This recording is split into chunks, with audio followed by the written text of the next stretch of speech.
नमस्कार दोस्तों, स्वागत है आपका डरावनी पॉडकास्ट चैनल पर।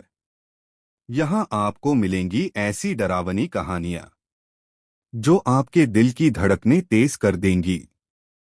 तो दोस्तों, अगर आपने अभी तक इस चैनल को लाइक और सब्सक्राइब नहीं किया है तो तुरंत कर लीजिए, क्योंकि आगे आने वाली कहानियाँ आपको अंधेरे में अकेला छोड़ जाएंगी। राजू और काजल एक ही गांव के रहने वाले थे।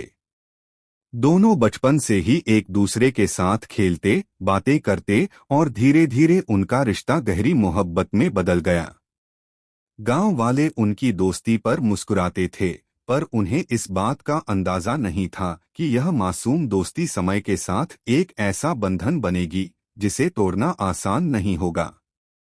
काजल का चेहरा चांद जैसा उजला और राजू का दिल उतना ही साफ था। वे दोनों एक दूसरे के बिना एक पल भी नहीं रह पाते।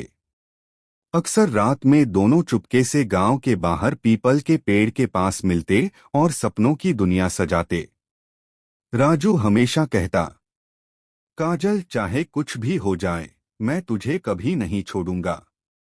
काजल मुस्कुराकर कहती, अगर तूने मुझे छोड़ा तो मैं मरकर भी तेरा साथ दूंगी। लेकिन किस्मत को शायद उनकी मोहब्बत मंजूर नहीं थी। समय बीता और राजू के घरवालों ने उसकी शादी दूसरी लड़की से तय कर दी। राजू लाख मिन्नतें करता रहा, परंतु उसके माँ बाप ने उसकी एक न सुनी। काजल यह खबर सुनकर टूट गई। उसकी आंखों से बहते आंसू राजू के दिल को चीरते थे, पर वह अपने परिवार के दबाव के आगे मजबूर था। शादी का दिन आया। ढोलनगाड़ों की गूंज, घर में रौनक और बारात की चहल पहल थी। लेकिन काजल अपने कमरे में अकेली अंधेरे में बैठी थी। उसने सुना था कि सच्चा प्यार कभी नहीं मरता, और उसी विश्वास में उसने कसम खाई, अगर राजू मेरा नहीं हो सकता तो किसी और का भी नहीं होगा। रात के अंधेरे में जब राजू की बारात लौट रही थी, गांव के उसी पीपल के पेड़ के पास काजल ने फांसी लगा ली।